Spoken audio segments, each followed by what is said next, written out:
Bom dia a todos. Não é fácil ficar aqui, não, irmão. É uma responsabilidade muito grande. Vou retirar minha máscara. Porém, quando o Senhor nos chama para algo, por mais que nós tenhamos vergonha ou medo, nós temos que estar pronto para fazer a obra. E eis-me aqui, agradeço aos pastores, agradeço ao pastor Daniel pelo estudo. E vamos iniciar com um momento de oração. Senhor nosso Deus, muito obrigado. Muito obrigado porque o Senhor nos tem abençoado com a Tua palavra, com o Teu amor, com a Tua redenção, Senhor. E nos promete, Senhor Santo Deus, a ressurreição. Que nós possamos, Senhor, ouvir a Tua palavra, ouvir o Teu estudo, nos alertarmos e nos edificarmos, Senhor, conforme a Tua vontade, Senhor, conforme as Escrituras, Senhor. Obrigado, Senhor, em nome de Jesus. Amém. Irmãos, hoje nós vamos falar sobre o Espiritismo e nós vamos contrapor o Espiritismo segundo as Escrituras, porque a nossa base, a nossa doutrina é as Escrituras, é a Bíblia Sagrada, a qual Deus nos deixou. E nós temos ela por regra e fé em nossas vidas, e como prática também.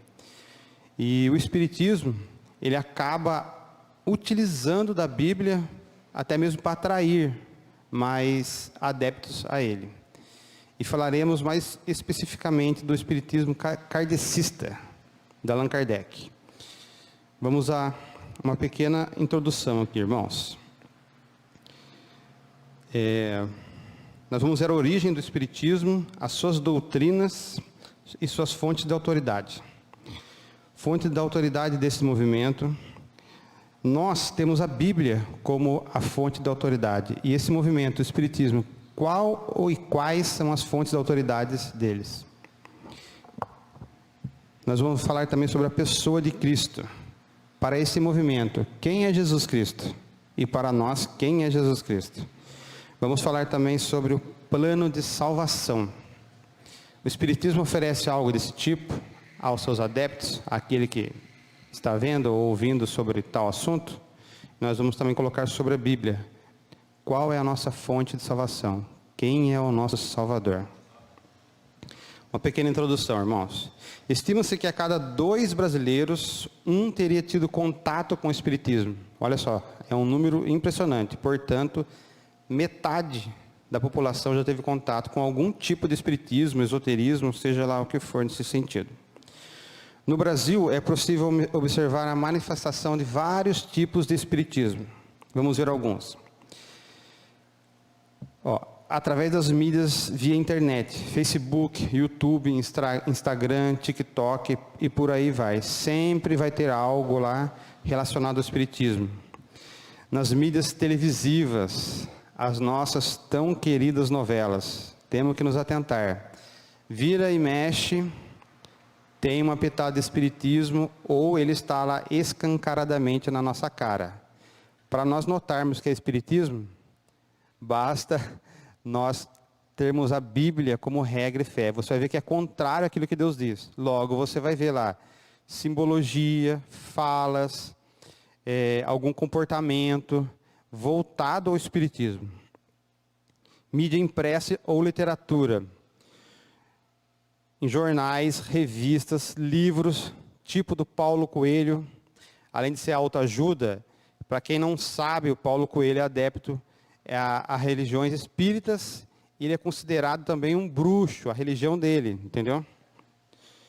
E também aquele livro famoso, A Cabana. Temos até o filme A Cabana. Eu nunca tive curiosidade de assistir, irmãos, porque eu creio que a minha curiosidade tem que estar nas Escrituras. E há filmes muito edificantes. A mídia falada pelo rádio. Aqui em Taubaté, as nossas rádios não é tão voltada diretamente ao espiritismo. Mas quando eu vou para São Paulo, na casa da minha sogra, existem várias estações onde o programa é totalmente voltado ao espiritismo. Então, também pela mídia falada, nós podemos observar. E através das pessoas, pelos costumes dela, na linguagem como elas falam, através das vestimentas. nos seus adornos, tá, irmãos, como colar, amuleto, etc., em adesivos de carros. Podemos ver bastante carros com adesivos de santos aí, já voltado diretamente ao espiritismo. Em suas casas, nos jardins, tem pessoas que plantam lá, comigo ninguém pode, espada de São Jorge, porque acreditam que isso é um amuleto. Penduram na sua porta algum tipo de amuleto. E por aí vai, irmãos. Agora, o que mais... Eu vou tirar isso aqui, irmão. O que mais me veio a me deixar pasmo nesse estudo do nosso querido pastor Daniel foi sobre os evangélicos.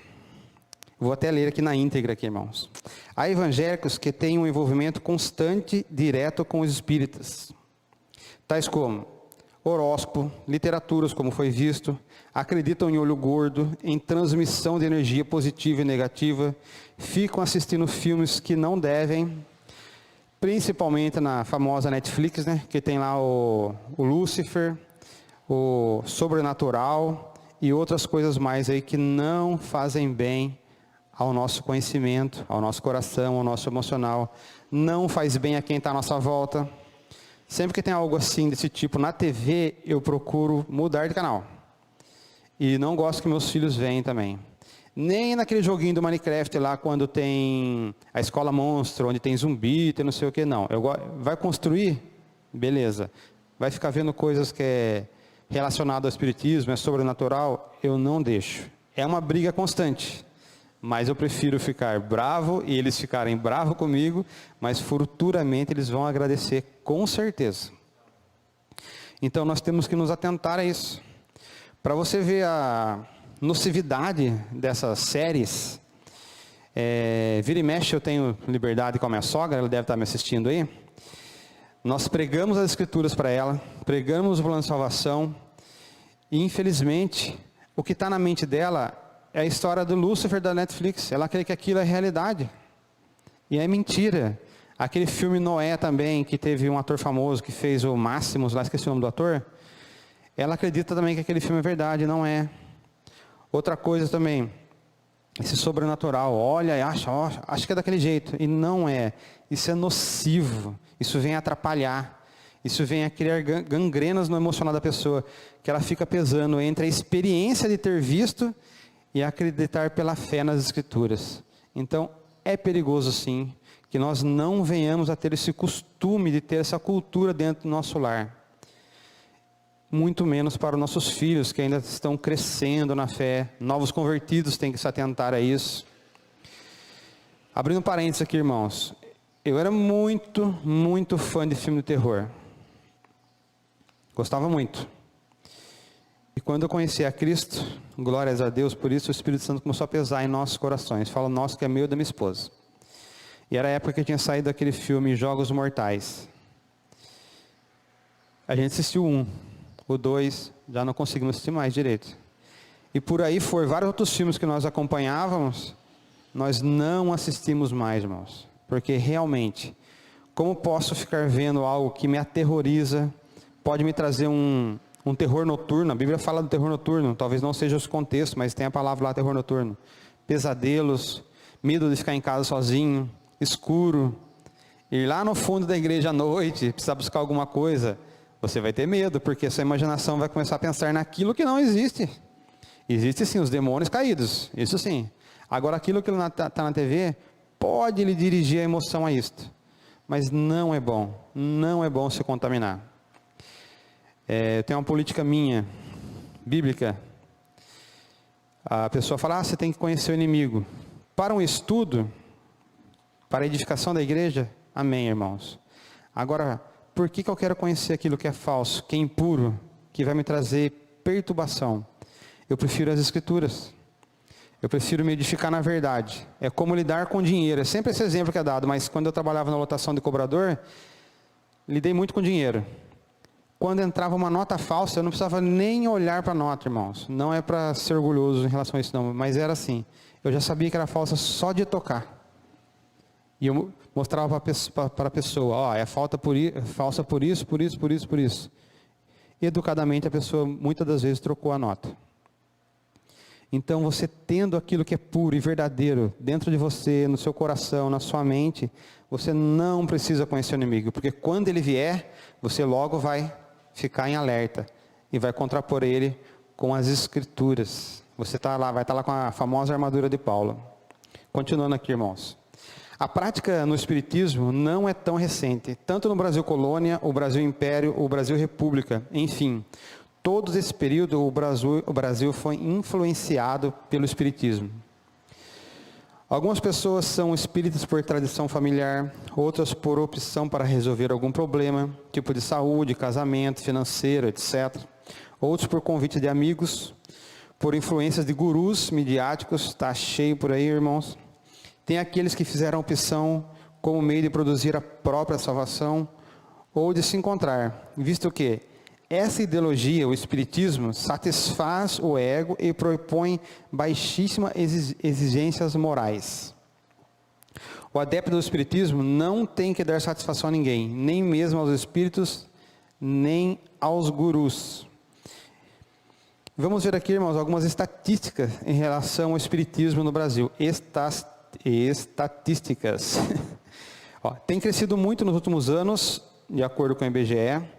Os espíritas são mais instruídos que os evangélicos, leem mais, uma boa parte tem curso superior.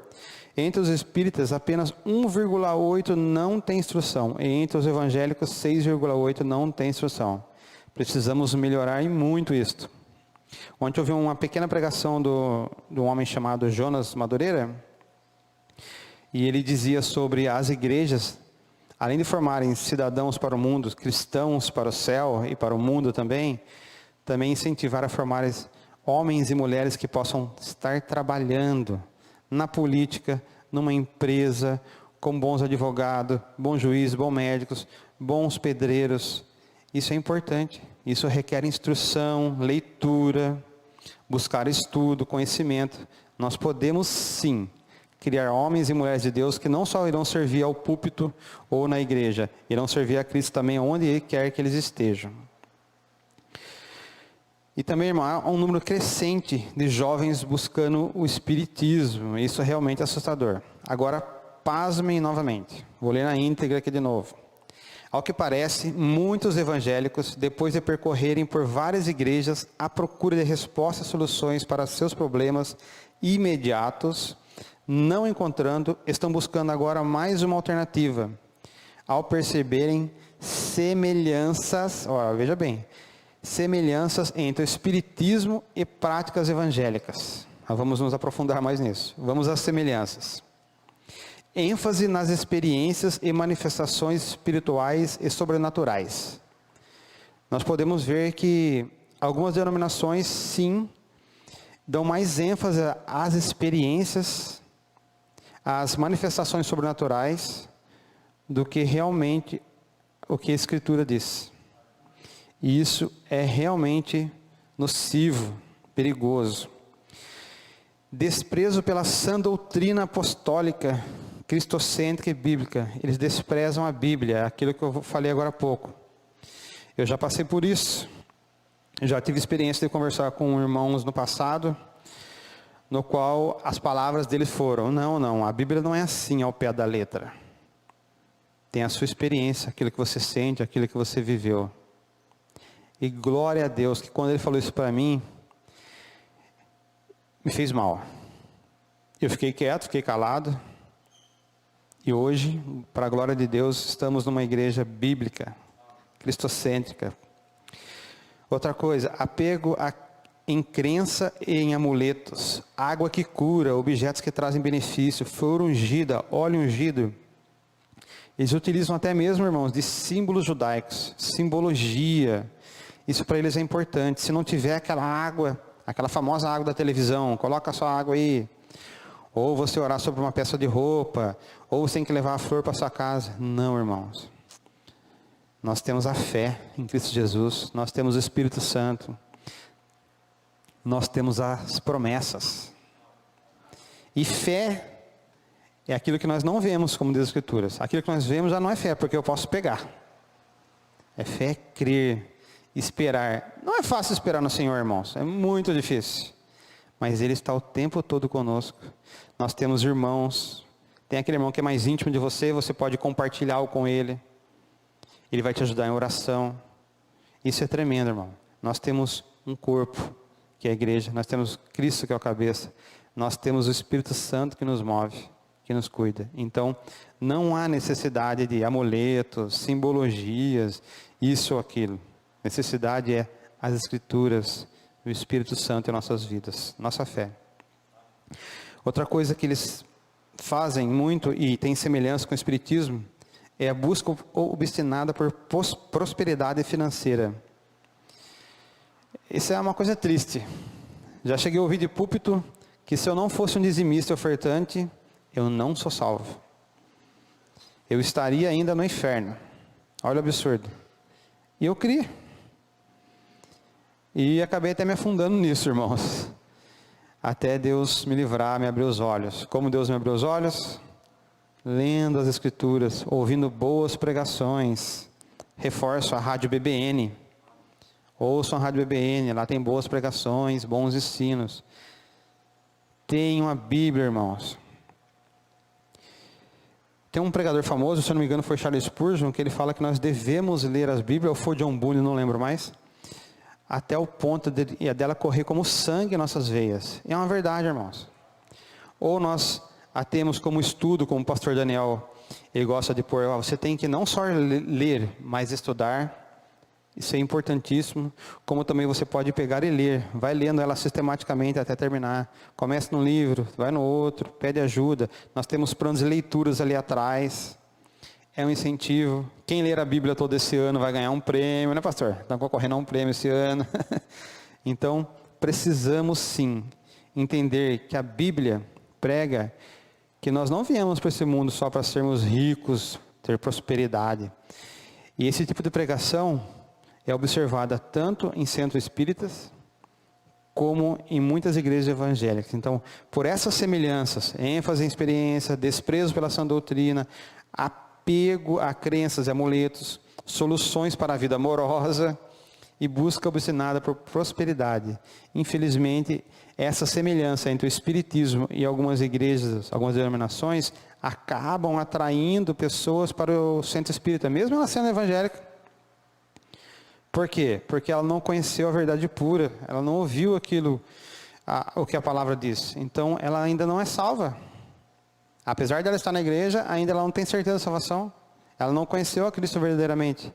Dela olha, puxa, aqui tem, lá também tem, o que tem? Vamos para frente. Vou falar mais sobre isso depois, sobre sincretismo religioso. Vamos à origem, irmãos. O começo e a expansão do espiritismo no Brasil e no mundo. Se formos pensar, bem diríamos que o espiritismo começou no Éden, quando Lúcifer incorporou-se na serpente e entregou uma mensagem falsa para a mulher. Veja bem, uma mensagem falsa. A serpente teria sido a primeira médium espírita da história. Examinando a Bíblia, podemos delinear o caminho do espiritismo. Esses tipos de cultos ocorriam no Egito. Eu convido aos irmãos a abrirem a Bíblia em Gênesis 41, 8, por favor. Eu não vou abrir, que o meu está mastigadinho aqui, tá, irmão?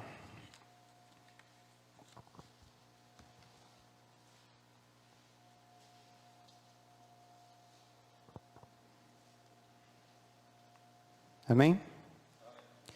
Gênesis 41, 8 diz assim: E aconteceu que pela manhã o seu espírito perturbou-se, e enviou e chamou todos os adivinhadores do Egito, e todos os seus sábios. E Faraó contou-lhe os seus sonhos, mas ninguém havia que os interpretasse a Faraó. Podemos ver que esses adivinhadores do futuro sempre estiveram na história da humanidade. Tipos variados de espiritismo eram praticados também pelos cananeus. Irmãos, esse versículo aqui é Deuteronômio 18, 9, 12. Por favor.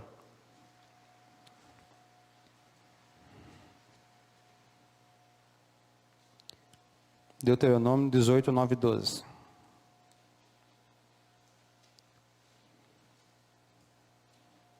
Amém? Vamos à leitura. Quando entrares na terra que o Senhor teu Deus te der, não aprenderás a fazer conforme as abominações daquelas nações. Entre ti não se achará quem faça passar pelo fogo a seu filho ou sua filha, nem adivinhador, nem prognosticador, nem agoeiro, nem feiticeiro, nem encantador, nem quem consulte a um espírito adivinhador, nem mágico. Olha só agora. Nem quem consulte os mortos. Olha bem, nem quem consulte os mortos. Pois todo aquele que faz tal coisa é abominação ao Senhor. Olha só que grave. É abominação ao Senhor. E por essas abominações o Senhor teu Deus os lança fora de ti. No contexto, Deus está falando com o povo dele em Israel. Mas é para nós também, meus irmãos. É sério. Nem quem consulte aos mortos. Não podemos consultar aquilo que está morto, irmão. A homem basta morrer, segue-se depois o juízo, como diz em Hebreu, parafraseando Hebreus aqui 9:27. Porque essas coisas é abominação ao Senhor, teu Deus, e os lança fora. Já imaginou, irmão, em um país que praticamente 90% acredita em Deus, você ser lançado fora da presença dele, porque você está consultando aquilo que não deve? Seria o mesmo que você ter um pai, todo mundo aqui tem pai, todo mundo nasceu, né? E mediante ao perigo, você correu aos braços de um estranho. Não? E se o estranho for o perigo? Você tem que recorrer ao pai. Recorra a ele. Não consulta os mortos. Está em alguma decisão da sua vida? Vá às Escrituras. Vá à oração, consulte nossos pastores, converse com o irmão. Se o irmão tem certeza que o irmão não souber resolver, ele vai levar para o pastor. Coloque em oração na igreja, mas não consulte aquilo que está morto. Como que eu posso olhar para algo que está morto, ou crer em algo que está morto e perguntar alguma coisa? Como que ele vai responder para mim? Não podemos crer assim, irmão. Então a Bíblia é bem clara. No final voltarei do estudo, não sei se vou terminar hoje, voltarei a esse versículo aqui. Amém? Vamos continuar. Os cultos antigos aconteciam na antiga Babilônia, desde tempos remotos, e influenciou muitos outros povos. Irmãos, como é um estudo, nós vamos ler mais um pouquinho, tá bom? Nós vamos em Isaías 47, 12, 13.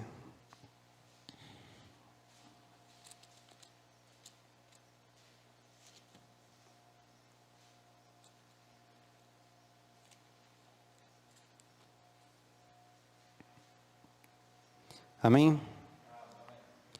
Esse versículo em si diz assim: deixa-te estar com os teus encantamentos e com a multidão das tuas feitiçarias, em quem trabalhaste desde a tua mocidade. A ver se podes tirar proveito, ou se porventura te podes fortalecer. Cansaste-te na multidão dos teus conselhos. Levantem-se, pois, agora os agoeiros dos céus, os que contemplavam os astros, os prognosticadores das luas novas, e salvem-te do que há de vir sobre ti. Você olhando assim, só esse versículo, parece que Deus está falando assim, levante-te. Mas não, Deus está sendo irônico. É a queda da Babilônia no contexto aqui. É quando Deus olha para a Babilônia e fala: eu entreguei o meu povo a ti, para juízo do meu povo. Vocês dominaram sobre eles, mas vocês não tiveram misericórdia sobre eles. E por essa razão, agora eu irei contra ti. É a queda dela, quando Deus destruiu, estava prometendo destruir a Babilônia. E ele fala: levanta então. Daí fala aqui, e salvem-te do que há de vir sobre ti. Não, eles não puderam salvar. Onde está a Babilônia hoje? Não existe mais, irmão. Foi destruída. Por quê? Ela não teve misericórdia de Deus. Mas também, olha aqui, Isaías 47, 9. Deixa eu ver se é a parte B aqui. Eu acho que é a parte C, irmãos. Vou ler o 9 inteiro. Porém, ambas essas coisas virão sobre ti no momento, no mesmo dia. Perda de filhos e viuvez. Em toda a plenitude virão sobre ti, por causa da multidão das tuas feitiçarias. Não teve misericórdia do povo de Deus. Não aprendeu com o povo de Deus que não podia consultar aos mortos, ter feitiçarias. Não aprendeu que existia um único só Deus. E de grande abundância dos teus muitos encantamentos. Sabe, tem hora que aquilo que é errado nos encanta, nos atrai, mas é perigoso. Eu grifei mais algumas coisas aqui. A tua sabedoria e o teu conhecimento, isso te fez desviar. E há um certo orgulho para quem vai para outras religiões, porque no cristianismo, a base é ser servo, é se prostrar, é se humilhar, é entender que existe um Deus sobre nossas vidas e obedecer à vontade dEle. É difícil, irmãos, não é fácil não. Tem horas que Deus fala, né, pastor, vai para lá, mas não, Deus nos traz para cá. Vai para São José, pastor Eduardo. Não, fica em Taubaté. É assim que funciona, irmãos. Então, as outras religiões trazem um certo orgulho, porque você vai crescendo, e vai crescendo, e vai crescendo, até se tornar um médium, o maior médium que existe. Você foi galgando e foi crescendo. Aqui não, você vai prostrando o joelho, e Deus vai te dando dons. É fruto do Espírito Santo, vai crescendo em sua vida os frutos do Espírito Santo. Então, é de cima para baixo, nunca é de baixo para cima. Então, o orgulho também vem, aliás... Essas religiões nos trazem um certo orgulho de eu sou isso, eu sou aquilo, eu consegui fazer. Não, o Espiritismo é o contrário. Quanto mais você está ao pé da cruz, se humilhando perante Deus, mais você é servo, mais Ele te levanta. Te levanta como cristão, por aí, te levanta como pastor, como obreiro, te levanta como ajudante na casa do Senhor, seja qual for a função. Então é ao contrário. Não podemos ser orgulhosos por buscar o nosso orgulho. Daí voltando ao 12 aqui, deixa testar com os teus encantamentos e com a multidão das tuas feitiçarias, em que trabalhaste desde a tua mocidade, a ver se podes tirar proveito, ou se porventura te podes fortalecer. Cansaste na multidão dos teus conselhos. Levante-se, pois, agora os agoeiros dos céus, os que contemplavam os astros, os prognosticadores das novas, e salvem-te do que há de vir sobre ti. No último versículo 15, irmãos, a última parte está escrito assim, ó, ninguém te salvará. Por isso que Deus diz para eles, levante aí, vai, o que você tem de melhores, são esses? Não. Deus diz, ninguém te salvará. E podemos ver que realmente a Babilônia caiu, não só por não ter misericórdia do seu povo, por ser orgulhosa e por consultar aquilo que não deve, irmãos. Continuando nossos estudos aqui. Diríamos que o Espiritismo assolou o mundo antigo, incluindo a nação de Israel no Velho Testamento, e esteve presente na igreja primitiva, na história da igreja e na história das missões, quando os missionários encontraram várias de suas práticas onde foram pregar o Evangelho. Vamos ao Espiritismo no Brasil, irmãos. Na época do descobrimento, quando os portugueses chegaram aqui, eles encontraram entre os índios o animismo. O que é o animismo? Crença antiga que atribui a uma natureza, exemplo, aos animais, aos astros, aos fenômenos naturais. Os índios cultivavam os espíritos das matas, das águas. O pajé se comunicava com os espíritos para orientar a tribo nas guerras, para tentar cura e doenças. Ele consultava, por exemplo, espíritos de algum animal, tipo a sucuri, o porco do mato, entre outros, irmãos. Então, o espiritismo já estava aqui no Brasil. Porém, né, como o brasileiro gosta de acrescentar as coisas, os portugueses também trouxeram o espiritismo de suas culturas, feiticeiros e bruxos vindos da Europa.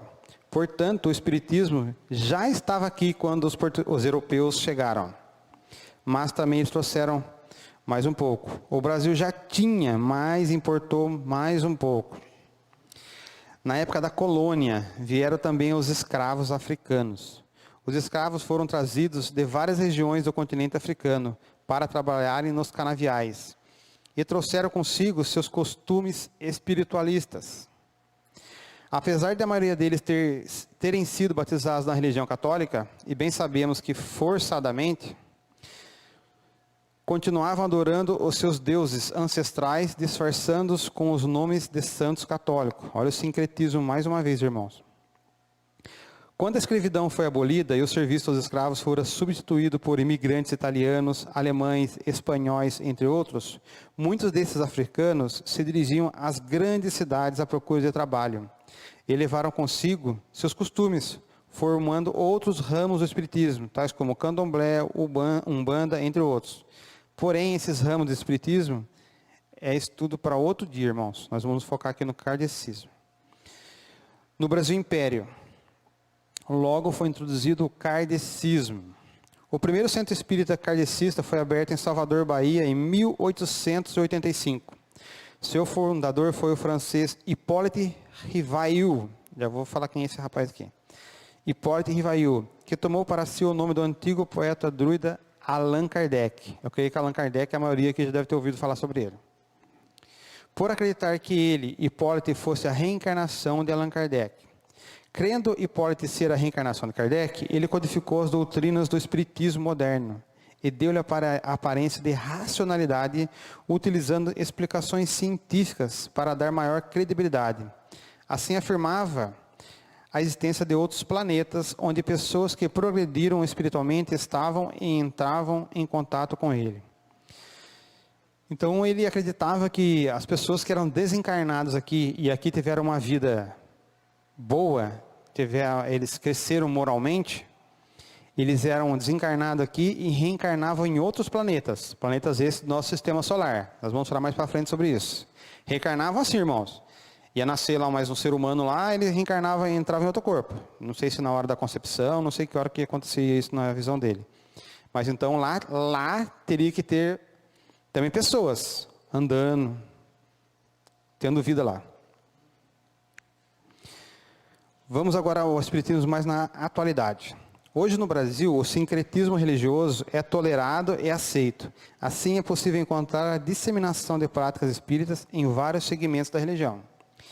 Vou falar aqui o que é o sincretismo, talvez alguém não saiba.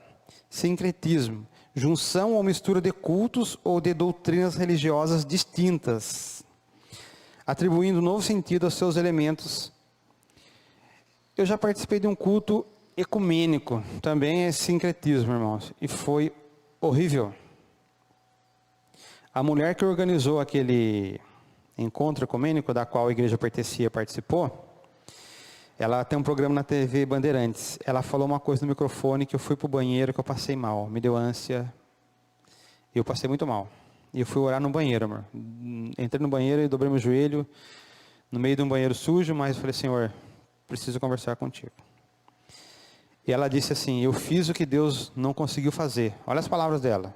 Eu uni os evangélicos aos espíritas. Aquela frase, eu já tinha visto um punhado de coisas, já não estava concordando com aquilo tudo. Por que eu não concordava, irmãos? Não é porque eu sou bonzinho, não. É porque aqui não há concordância. A luz não tem comunhão com as trevas. Não há comunhão. Deus é único.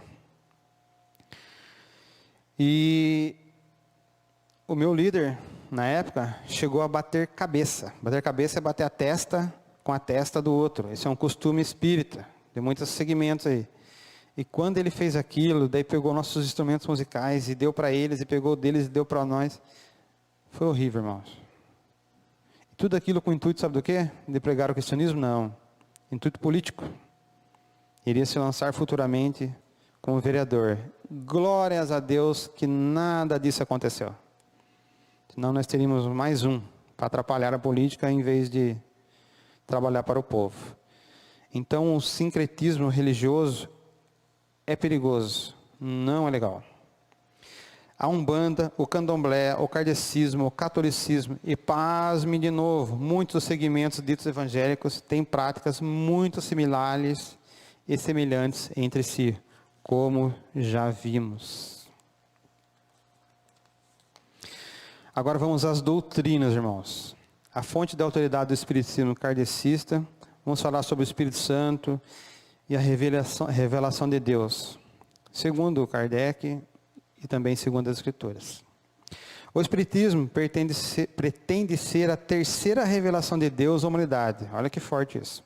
A primeira revelação teria sido através de Moisés, a segunda através de Jesus Cristo, e a terceira revelação para a humanidade seria o Espiritismo.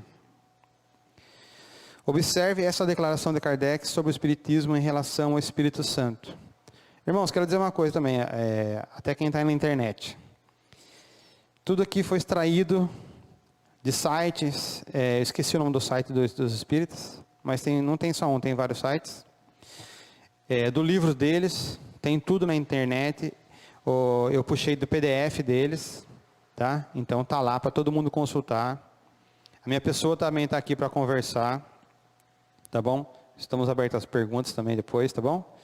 Então, a você que também está na internet, é só me procurar na IBNV Taubaté, que eis-me aqui, tá? Não precisa correr atrás dos meus pastores, não. Estou aqui, tá bom? Então, está tudo fundamentado, bonitinho. E a nossa única intenção aqui é mostrar a Igreja de Cristo, que ela deve ser pura.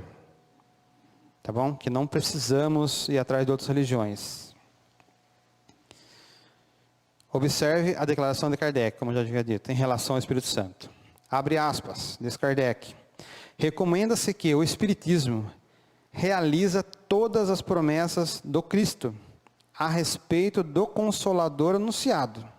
Ora, como é o Espírito da Verdade que preside o grande movimento de regeneração, a promessa da sua vinda se acha por sua forma cumprida, porque de fato, ele é o verdadeiro Consolador. Nossa, eu ouvi assim, nossa, que legal, né? Mas quem que na visão de Kardec era o verdadeiro Consolador? A resposta de Kardec, segundo Kardec, o Espiritismo. E não a pessoa do Espírito Santo. Não é Deus.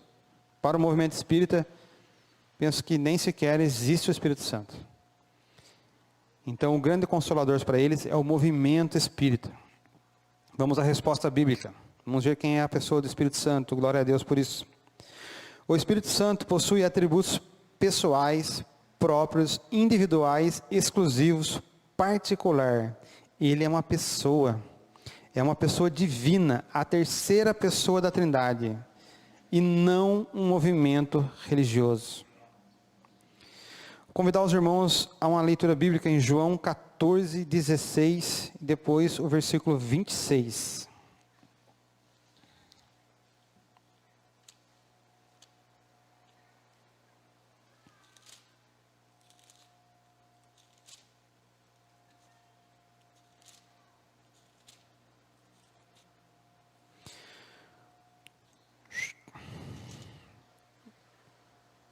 João 14, 16.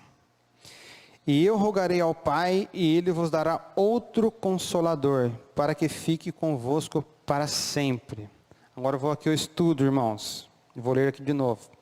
E eu rogarei ao Pai, e Ele vos dará outro, pronome demonstrativo masculino no grego. Consolador. O que é Consolador no grego? Paracletos, vamos explicar aqui. Chamado, convocado a estar ao lado de alguém que pleiteia a causa do outro, juiz, intercessor, conselheiro, assistente legal, advogado, amparador, alguém que se presta socorro. Ele se relaciona, nos faz lembrar, Santo Espírito ensinado a tomar o lugar de Cristo com os apóstolos depois da ascensão, para que fique convosco para sempre. Você vê a diferença? Não é movimento, é Deus habitando em nós, irmãos. É Deus conduzindo nossas vidas. É uma pessoa. Achei incrível quando li isso aqui. Ele se relaciona. Até me arrepia aqui. Ele se relaciona conosco. Ele está presente. Eu não tenho que ir atrás de nada, olhar para isso ou para aquilo. Ele está aqui. Eu posso conversar com Ele agora. Posso conversar com Ele agora com os olhos abertos. Posso prostrar meu joelho. Posso ficar isolado. Ele está presente na igreja. Este é o Espírito Santo, é Deus conosco, presente o tempo todo, e não um movimento religioso. Ele tem atributos pessoais de inteligência e raciocínio. Vamos ao estudo de novo, irmãos. João 14, 26, está facinho aí, só ir para o 26. Mas aquele Consolador, o Espírito Santo, que o Pai enviará em meu nome, esse vos ensinará todas as coisas, e vos fará lembrar tudo quando vos tenho dito. Inteligência, raciocínio, atributos de sentimentos emocionais. Ele fica entristecido. Vamos folhear nossas Bíblias, irmão, para aprendermos um pouco mais. Efésios 4:30.